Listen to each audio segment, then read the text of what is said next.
अब हम देखेंगे ये कैलिक्स है. Each part of calyx is called a sepal. Each part of Corolla is called a petal. Each part of androecium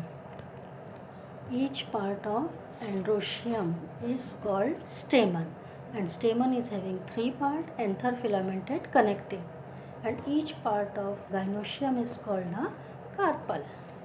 तो ये हमारे हो गए structure of a flower. Calyx क्या करता है? प्रोटेक्शन देता है. ये कलर्ड है पेटल्स, ये अट्रैक्ट करते हैं इंसेक्ट्स को. उसके बाद में ये एंथर्स, ये जो है each part of androecium is a स्टेमन. स्टेमन में फिर एंथर, फिलामेंट, कनेक्टिव. तो इसके अंदर होते हैं पॉलन ग्रेन्स जो पॉलिनेशन प्रोसेस में हेल्प करते हैं.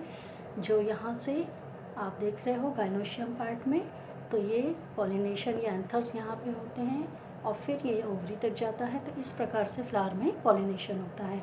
तो flower is a reproductive part of a plant.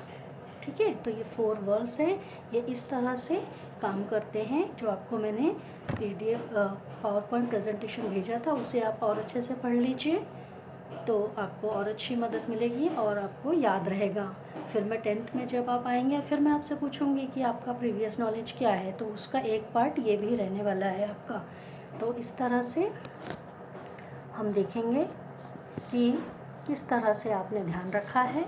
और ये हमारा 10th का प्रैक्टिकल भी है, प्रैक्टिकल में भी है. तो हम जब पढ़ते हैं तो बहुत सारी चीज़ें हमें हेल्प करती है. जो हमने पहले पढ़ा हुआ है उसी को आगे पढ़ना होता है, तो और अच्छे से हम उसे लर्न कर पाते हैं. और एग्ज़ाम जब होती है, जब समझ गया है, तो हम इसे अच्छे तरह से लिख सकते हैं.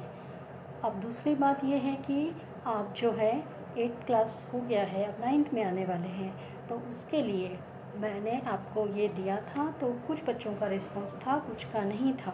तो मैं आपको याद दिलाना चाहती हूँ कि मैं आपकी मैडम ही हूँ, Gawande madam, science teacher, Valmiki Nagar school से. तो आप ध्यान रखें कि जो आपको बताया जाए वो सही समय पे करें, और करने की कोशिश करेंगे तो ज़रूर हम कर पाएंगे इस चीज़ को. तो आप ज़रूर से अपने फॉलो करिए इंस्ट्रक्शंस जो भी आपको दिए जाते हैं, और अच्छी तरह से पढ़ाई करिए. Thank you.